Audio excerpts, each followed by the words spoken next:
세 번째 인물은 바로 다윗입니다. 정치꾼을 넘어선 정치 지도자. 특별히 이 마태복음 1장 1절에 아브라함과 다윗의 자손 예수 그리스도의 계보라라고 이 마태복음을 우리가 펼쳐보면 예수님을 소개하기에 앞서서 이 천년의 징검다리인 이 아브라함과 다윗에 관한 이야기를 우리가 이 말씀을 통하여서 아브라함과 다윗의 자손 예수 그리스도의 계보라라고 소개하고 있는 것을 볼 수가 있습니다. 예수님께서 오시기 전에 2000년 전에 아브라함, 믿음의 조상이죠. 또 예수님이 이 땅 가운데 오시기 전에 1000년 전의 사람이었던 다윗.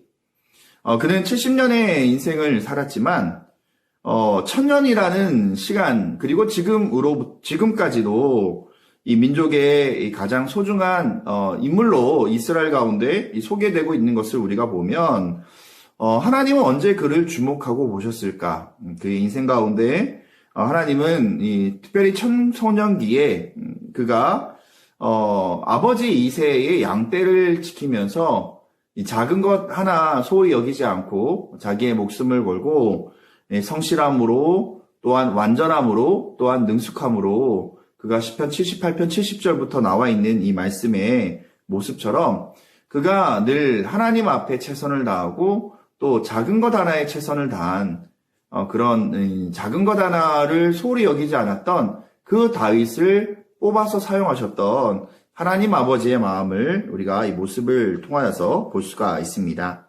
어떻게 보면 우리가 다윗을 볼 때에 전쟁을 승리로 이끈 장수의 모습을 기억할 수도 있고 또 그 땅을 그리고 이 경제를 정말 이 광대하게 이끌었던 그런 어떤 왕의 어떤 모습으로 우리가 이 다윗을 설명할 수도 있습니다. 하지만 하나님이 주목하여 보셨던 것은 그가 어릴 때부터 물매 돌리는 기술로 인하여서 곰이나 사자나 늑대가 이 다윗의 청소년기에 그 양들을 돌볼 때에 양을 물어갈 때에 그때에 이 물매를 통하여서 이 정확하게 이 사자들과 또 곰이나 또 늑대들과 그런 어떤 맹수들과 목숨을 걸고 지켰던 그 모습을 하나님 기뻐 보셨다라는 것을 우리는 하나님이 눈여겨보셨다라는 것을 볼 수가 있습니다.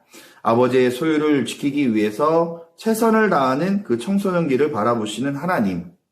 또한 작은 생명이지만 작은 모습이지만 그 어린 양 한 마리를 지키기 위하여서 자기의 목숨도 아끼지 않았던 그 다윗을 하나님 유심히 보셨다라는 것을 오늘 우리의 마음 가운데 기억하길 바랍니다.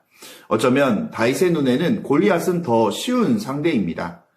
작은 맹수의 그 급소보다는 정말 커 보이는 이 골리앗의 이마가 도리어 더 넓기 때문에 더 쉽게 그 골리앗을 무찔릴 수 있었던 것은 믿음의 훈련, 바로 경건의 훈련을 어릴 때부터 게으르지 않았던 다윗과 또한 그 작은 어린 양 한 마리라도 맹수로부터 지키기 위하여서 최선을 다하고 물맷돌을 수천 번 수만 번 던졌던 연습하고 또 연습하였던 믿음의 어떤 모습이 경건의 모습이 다윗에게 있었다라는 것을 특별히 볼 수가 있습니다.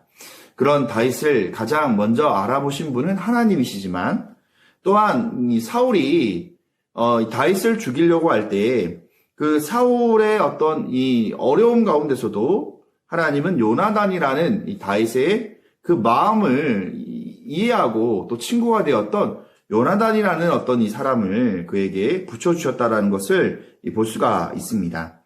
우리는 우리의 성도들 가운데 다윗과 요나단 같은 모습이 바로 저희들 가운데 있기를 바랍니다. 비록 다윗이 왕의 시기를 받아서 그의 인생 가운데 14년 동안 도망을 다니지만 그에게 수많은 요나단 같은 사람들이 바로 그 주변에 있었고 또 다윗의 곁을 지켰던 수많은 소중한 지체들이 있었던 것처럼 오늘 우리의 마음 가운데 우리가 다윗과 요나단 그리고 아둘람굴의 400명과 같은 귀한 용사들처럼 다윗의 곁을 지키고 또 하나님 앞에 공동체를 지켜나가는 믿음의 귀한 공동체가 바로 저희 남인천교회가 되기를 바랍니다. 또한 이 다윗은 그의 모습 가운데 한 가지 또 주목할 수 있었던 부분은 사울이 그를 14년 동안 죽이려고 쫓아다녔던 그 순간에도 사실 이 누군가가 자기를 괴롭히는 것만 해도 너무나 어려운 일인데 왕의 권력을 가지고 있고 그 당시에 최고의 권력자인 이 사울이 3,000명의 특공대를 거느리고 다윗을 그 작은 이스라엘 땅에서 죽이고자 찾아다녔던 그 숨막히는 현장 가운데서도 다윗에게는 적어도 2번의 사울왕을 죽일 수 있는 기회가 있었음에도 불구하고 이 다윗은 하나님이 세우신 하나님이 기름 부으신 왕인 사울을 어찌하여 내가 칼을 들어서 칠 수 있습니까? 라고 그가 그 칼을 내려놓고 바로 하나님이 세우신 왕 사울을 인정하였던 사울을 인정하기보다는 하나님을 인정하였던 그 다윗의 겸손한 마음, 바로 하나님 앞에 쓰임받는 마음을 우리 말씀을 통하여서 특별히 살펴볼 수가 있습니다. 물론 다윗은 밧세바 사건이라든지 또 그의 인생의 말년에 인구조사로 말미암아 하나님의 마음을 아프게 하고 또 그 죄로 말미암아 많은 어려움을 당하기도 합니다.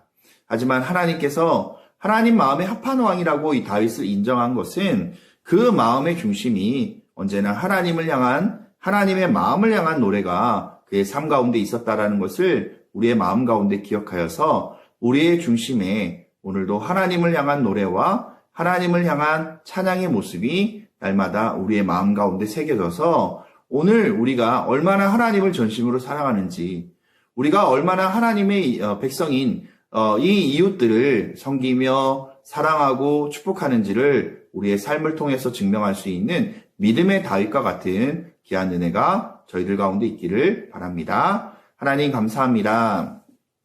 성경에 천년의 징검다리의 역할을 하였던 다윗, 하나님 마음에 합한 사람으로 하나님 세우셨던 것처럼 오늘 우리가 있는 그 자리가 우리의 있는 그 자리를 통하여서 하나님의 아름다운 믿음의 징검다리가 되는 귀한 저희 삶이 될 수 있도록 인도하여 주십시오. 감사합니다. 예수님 이름으로 기도합니다. 아멘.